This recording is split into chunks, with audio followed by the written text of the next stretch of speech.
Road സുരക്ഷാ വിദഗ്ധൻ ഉപേന്ദ്ര നാരായണൻ കൂടി ചേരുന്നുണ്ട്. സാർ നമസ്കാരം. നമസ്കാരം.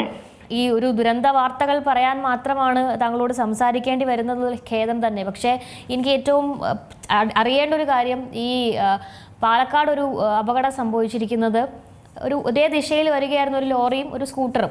അത് പക്ഷേ ആ മണ്ണ് റോഡിലേക്ക് മഴക്കാലത്ത് ഒലിച്ചിറങ്ങിയ മണ്ണിൽ സ്കിഡ് ചെയ്ത് ആ ബൈക്ക് യാത്രികൻ നിലത്ത് വീഴുകയും പിന്നാലെ വന്ന ആ ലോറി കയറി ഇറങ്ങുകയും ചെയ്താണ് മരണം സംഭവിച്ചിരിക്കുന്നത്. അത്തരം മരണങ്ങളൊക്കെ നമ്മൾ ആരെയാണ് ഇക്കാര്യത്തിൽ പഴിചാരുക എന്നുള്ളതാണ്. ഇത് വളരെ ഷോക്കിംഗ് ആണ്. കാര്യം, ഒരു 17 വയസ്സുള്ള ചെറുപ്പക്കാരൻ, 17 വയസ്സുള്ള ഒരാളിന് ബൈക്ക് ഓടിക്കാനുള്ള ലൈസൻസ് ഇല്ല എന്ന് തന്നെ എനിക്ക് പറയാൻ പറ്റും. കാരണം 18 വയസ്സ് തികയാതെ ബൈക്ക് ഓടിക്കാനുള്ള ലൈസൻസ് കിട്ടില്ല. അതൊന്ന്. രണ്ടാമത്തത്, ഈ മഴക്കാലത്ത് നമ്മൾ വളരെയേറെ ശ്രദ്ധിക്കണം. കാര്യം, മണ്ണൊലിപ്പ്, വെള്ളത്തിന്റെ ഒലിപ്പ്, റോഡിലെ ടെറൈൻ ആകെ ഒരു ഡേഞ്ചറസ് ടെറൈൻ ആണിപ്പോ. അത് നമ്മൾ വാഹനം ഓടിക്കുന്നവരും കാൽനടക്കാരും അതീവ ശ്രദ്ധയോടെ റോഡിലൂടെ നടക്കുകയും വാഹനം ഓടിക്കുകയും ചെയ്യണം. കാര്യം, ആ ചെറുപ്പക്കാരൻ മരിക്കാനുണ്ടായ പ്രധാനപ്പെട്ട കാരണം റോഡിലെ പറമ്പുകളിൽ നിന്നുമൊക്കെ മണ്ണ് ഒലിച്ചു വരുമ്പോൾ ആ പൂഴി മണ്ണിന്റെ പുറത്തേക്ക് ബൈക്ക് ഓടുമ്പോൾ സ്കിഡ് ചെയ്തു പോകും. പിന്നെ അമിത വേഗത, തീർച്ചയായിട്ടും അമിത വേഗത പ്രധാനപ്പെട്ട ഒരു കാരണമാണ്.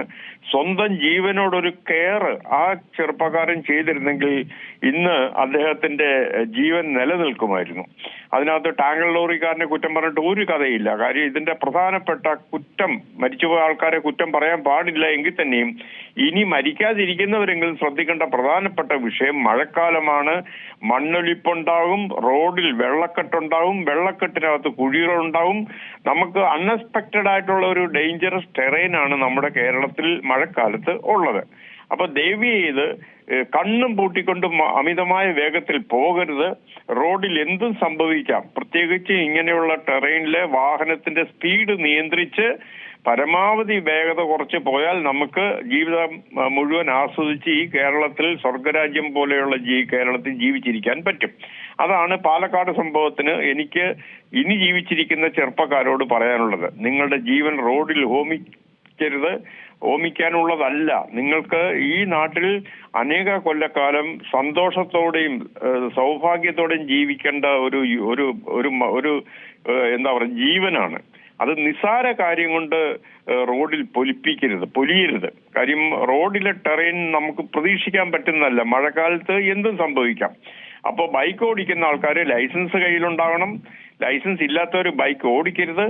2, ഈ സ്കിഡി ടെറൈനാണ്, മഴക്കാലത്ത് സ്കിഡിയാണ്. കാര്യം, സ്ലഷ് ഉണ്ടാവും, പൂഴിമണ്ണുണ്ടാവും, പിന്നെ ടയർ വിയർ. ഇപ്പൊ നിങ്ങളുടെ ബൈക്കിന്റെ ടയർ തന്നെ പഴയ കാലത്തെ ടയർ മാതിരി കട്ടയുള്ള ടയർ അല്ല, കോഴിമുട്ടയുടെ ആകൃതിയിലുള്ള ഒരു റേസിംഗ് ടയേഴ്സ് ആണ് ഈവൻ സ്കൂട്ടറിന് പോലും ഉണ്ടാകുന്നത്. എന്റെ ഒരു സുഹൃത്ത്, ഒരു ബാങ്ക് മാനേജര്, അദ്ദേഹം ഇതുമാതിരി റേസിംഗ് ടൈപ്പ് ഓഫ് സ്കൂട്ടർ വിലയ്ക്ക് വാങ്ങിയിട്ട് അതിന്റെ പിന്നിലെ ടയർ കോഴിമുട്ട മാതിരിയായിരിക്കുന്നത്. ഇടയ്ക്കിടയ്ക്ക് ഓരോ വരയുണ്ടാവും.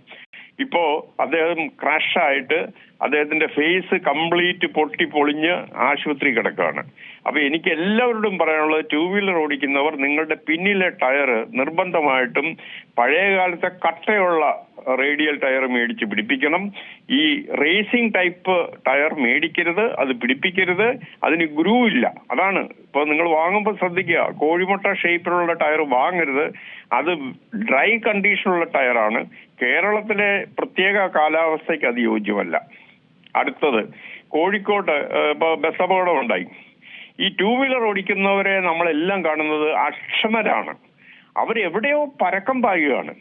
പക്ഷെ ഈ പരക്കം പായലിനിടയ്ക്ക്, ഈ പാച്ചിലിനിടയ്ക്കാണ് നിങ്ങളുടെ ജീവൻ നഷ്ടപ്പെടുന്നത്. ഇപ്പൊ 2 ബസ്സുകളുടെ ഇടയിൽ ഞെരിങ്ങി മരിച്ചു എന്ന് പറയുമ്പോൾ ആ മരണം എത്ര ദുസ്സഹമായിരിക്കും. അത് ക്രഷ് ചെയ്ത്, അതായത് നമ്മൾ ഒരു സ്ക്വീസ് ചെയ്ത് ഞെക്കി പൊട്ടിച്ച് കൊല്ലുന്നതിന് തുല്യമല്ലേ? അത് വരുത്തി വെക്കുന്നതല്ലേ? അല്പം ശ്രമിക്കുക, ലെഫ്റ്റ് സൈഡിൽ കൂടെ ഓവർടേക്ക് ചെയ്യുക. 2 ബസ്സുകൾക്കിടയ്ക്കൂടെ ഒരിക്കലും പോരുത്. ഈ കുറച്ച് മാസങ്ങൾക്ക് മുമ്പ് ഈ അങ്കമാലി ഭാഗത്തോട് നടന്ന ഒരു അപകടത്തെ പറ്റി കൂടെ ഞാൻ ചെറുപ്പക്കാരോട് സൂചിപ്പിക്കാം.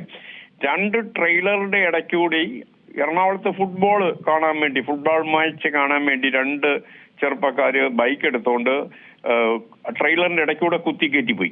എന്ത് പറ്റിയെന്ന് വെച്ചാൽ, ഇടതുവശത്ത് ഒരു കാൽനടക്കാരൻ ഉണ്ടായിരുന്നു. കാൽനടക്കാരനെ രക്ഷിക്കാൻ വേണ്ടി ട്രെയിലർ അല്പം വലത്തേക്ക് വെട്ടിച്ചു.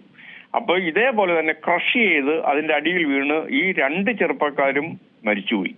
അപ്പോ ഒരിക്കലും റിസ്ക് എടുത്തുകൊണ്ട് 2 വീലർ ഓടിക്കരുത്. 2 വീലർ തന്നെ ഒരു റിസ്കി വാഹനമാണ്. നമുക്ക് ബുദ്ധിശക്തി കൊണ്ട് നമ്മൾ മനസ്സിലാക്കുക. കഴിവതും 2 വീലർ ഈ മഴക്കാലത്തും പ്രത്യേകിച്ച് ദേശീയപാതകളിലും പ്രധാനപ്പെട്ട റോഡുകളിലും 2 വീലർ ഓടിക്കാതെ പബ്ലിക് ട്രാൻസ്പോർട്ട് സിസ്റ്റത്തിനെ ഡിപ്പെൻഡ് ചെയ്താൽ നിങ്ങൾക്ക് ജീവിച്ചിരിക്കാൻ പറ്റും, അപകടത്തെ തരണം ചെയ്യാൻ പറ്റും. ഇതാണ് രണ്ടാമത്തെ കാര്യം. മൂന്നാമത്തത്, ഇപ്പോ കോട്ടയത്ത് കുളത്തിലേക്ക് വാഹനം മറിഞ്ഞു എന്ന് അറിയുന്നത് കേട്ടു. അതിന്റെ പ്രധാനപ്പെട്ട കാരണം നമ്മുടെ റോഡുകളിൽ പലയിടത്തും കുഴി എടുത്തിട്ടുണ്ട്. കുഴി എടുത്തേക്കുന്നത് വാട്ടർ അതോറിറ്റി മറ്റുമാണ്. അവർ യാതൊരു മുന്നറിയിപ്പ് റിബണുകളോ കോണുകളോ ഒന്നും തന്നെ വെക്കില്ല.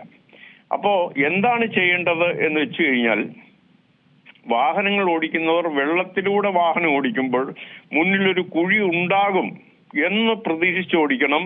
പിന്നെ തദ്ദേശ സ്വയംഭരണ സ്ഥാപനങ്ങൾ ചെയ്യേണ്ടത് അവരുടെ വാർഡ് മെമ്പർ റിബൺ മേടിച്ച് കെട്ടുക. 10-100 രൂപയുടെ ചെലവേ വരുന്നുള്ളൂ. ഇങ്ങനെയുള്ള കുഴിയുള്ള സ്ഥലത്ത് കുറച്ച് ബ്രൈറ്റ് ആയിട്ട് കാണുന്ന റിഫ്ലക്റ്റീവ് റിബണുകൾ മാർക്കറ്റിൽ കിട്ടും. അത് പഞ്ചായത്തിന്റെ ചെലവിൽ പിടിപ്പിക്കണം. നമുക്ക് പഞ്ചായത്ത് ലെവലിൽ തന്നെ ഒരു റോഡ് സേഫ്റ്റി ക്ലബ്ബ് എല്ലാ പഞ്ചായത്തുകളിലും തുടങ്ങണം. പലയിടത്തും അപകടങ്ങൾ തടയാനായിട്ട് വാർഡ് മെമ്പർമാർക്കും പഞ്ചായത്തിനും സാധിക്കും. അങ്ങനെ വിലപ്പെട്ട ജീവൻ നമുക്ക് രക്ഷപ്പെടുത്താനാകും. അതിന് തദ്ദേശ സ്വയംഭരണ സ്ഥാപനങ്ങൾ മുന്നോട്ട് വരണം. ഞാനത് എന്റെ ഫേസ്ബുക്കിൽ ഇന്ന് ഇട്ടിട്ടുണ്ട്. ദയവ് ചെയ്ത് പഞ്ചായത്ത് മുനിസിപ്പാലിറ്റികൾക്ക് സ്വന്തമായിട്ട് റോഡ് സേഫ്റ്റി ക്ലബ്ബ് അല്ലെങ്കിൽ ഒരു സെൽ ഉണ്ടാവണം. ഇങ്ങനെയുള്ള റെസ്ക്യൂ ടൂൾസ്, റിബൺസ് ഇതെല്ലാം നിസ്സാര തുകയ്ക്ക് കിട്ടും. അതത് വാർഡ് മെമ്പേഴ്സിനെ, കൗൺസിലേഴ്സിനെ അറിയാം എവിടെയാണ് അപകട മേഖല. അത് പ്രിവെന്റ് ചെയ്യാനായിട്ട് ദീർഘദൂര യാത്ര ചെയ്യുന്നവര്, അന്യനാട്ടിൽ നിന്ന് വരുന്നവരെയൊക്കെ നമുക്ക് രക്ഷിക്കാൻ പറ്റും. അപ്പോൾ റോഡ് അപകടങ്ങൾ തടയാൻ പറ്റുന്നതാണ്. അത് നാം ഒരുമിച്ച് മുന്നോട്ടിറങ്ങണം. അതിന് പ്രിവെൻഷൻ മെക്കാനിസം ഉണ്ട്. അത് ബോധവൽക്കരണത്തിലൂടെ നടത്താം. കൂടാതെ ഫിസിക്കലായിട്ടുള്ള ചില കാര്യങ്ങൾ നമുക്ക് ചെയ്യേണ്ടതായിട്ടുണ്ട്. അത് ചെയ്യേണ്ടതായിട്ടുണ്ട്. അത് ചെയ്തേ മതിയാവും. കാര്യം ഈ അപകടങ്ങൾ ഇങ്ങനെ പെരുകിക്കൊണ്ടിരിക്കുന്ന ഒരു സ്റ്റേറ്റിലാണ് നമ്മൾ ജീവിക്കുന്നത്. റോഡിലേക്ക് ഇറങ്ങാൻ ഒരു നിർവാഹവും ഇല്ല. പിന്നെ ഇപ്പൊ തിരുവനന്തപുരത്ത് നന്ദാവനം ആംഡ് റിസർവ് ക്യാമ്പിന്റെ മുമ്പിൽ ഒരു അപകടം ഉണ്ടായി. പലയിടത്തും ഉണ്ടാകുന്നത് എന്തെന്ന് വെച്ച് കഴിഞ്ഞാൽ, ഈ 2 വീലർ ഓടിക്കുന്നവർ അലക്ഷ്യമായിട്ട്, പ്രത്യേകിച്ച് ഇടറോഡുകളിൽ നിന്നും പെട്ടെന്ന് വാഹനം മെയിൻ റോഡിലേക്ക് എടുക്കുമ്പോൾ ഒന്ന് നിർത്തേണ്ട ആവശ്യമുണ്ട്. അത് വലിയ വാഹനമായാലും ചെറുവാഹനങ്ങൾക്ക് റോഡിന്റെ ഇടതുവശം ചേർന്ന് പോകണം. ഇടറോഡിൽ നിന്ന് മെയിൻ റോഡിലേക്ക് നമ്മൾ ഇറങ്ങി മെർജ് ചെയ്യുമ്പോൾ വാഹനം ടോട്ടലായിട്ട് സ്റ്റോപ്പ് ചെയ്യണം. വിദേശ രാജ്യങ്ങളിലൊക്കെ നമുക്കറിയാം, അവിടെയൊക്കെ സ്റ്റോപ്പ് സൈൻ ബോർഡുകളുണ്ട്. കേരളത്തിൽ ഇല്ലാത്തതും അതാണ്. സ്റ്റോപ്പ് സൈൻ ബോർഡ് എങ്ങുമില്ല. കാര്യം നമ്മുടെ ഉത്തരവാദിത്തമാണ്. മെയിൻ റോഡിൽ കൂടി പോകുന്ന വാഹനങ്ങൾക്കാണ് പ്രിയോറിറ്റി, മുൻഗണന. അത് വേഗത്തിലായിരിക്കും വരുന്നത്. അപ്പൊ ഇടറോഡിൽ നിന്ന് ഒരു വാഹനം വരുന്നത് അപ്രതീക്ഷിതമായിട്ട് വരും. അപ്പോൾ ഇങ്ങനെയുള്ള അപ്രതീക്ഷിതമായിട്ടുള്ള വാഹനങ്ങൾ ചിലപ്പോൾ രക്ഷിക്കാൻ വേണ്ടി മറ്റു വാഹനത്തെ പോയി ഇടിക്കും. അപകടമുണ്ടാവും, മരണമുണ്ടാവും, പരിക്കേൽക്കും. ദയവ് ചെയ്ത് എല്ലാ യാത്രക്കാരോടും ഞാൻ പറയുന്നത്, സുരക്ഷിതമായിട്ടുള്ള ഒരു റൈഡിംഗ് പരിശീലനം നേടുക. വാഹനങ്ങളെ പറ്റി അറിയുക, റോഡിനെ പറ്റി അറിയുക, റോഡിലെ വരകളെയും മാർക്കിങ്ങിനെ പറ്റി അറിയുക, സ്വന്തം വാഹനത്തിന്റെ ടയർ എങ്ങനെ ആയിരിക്കണമെന്ന് അറിയുക, അപകടങ്ങളെ തടയുക. അതാണ് എന്റെ പ്രാർത്ഥന. ശരിയാണ് സാർ, വളരെ വ്യക്തമാണ്. ഏതായാലും ഇത്രയേറെ കാര്യങ്ങൾ നമ്മൾ എപ്പോഴും അവതരിപ്പിക്കുന്നുണ്ട്. ഇപ്പോൾ താങ്കൾ തന്നെ പല സോഷ്യൽ മീഡിയയിലൂടെയും പല സർക്കാർ പരിപാടികളിലൂടെയും ഒക്കെ തുറന്നു പറയുന്നുണ്ടെങ്കിലും ഇതിൽ കാര്യക്ഷമമായി ഒന്നും നടക്കുന്നില്ല എന്നുള്ളതാണ്. ദിവസവും ഇത്തരത്തിൽ അപകടങ്ങൾ വർദ്ധിച്ചു വരുന്ന ഒരു സാഹചര്യത്തിലേക്ക് പോകുന്നുള്ളതാണ് ഏറ്റവും സങ്കടകരം.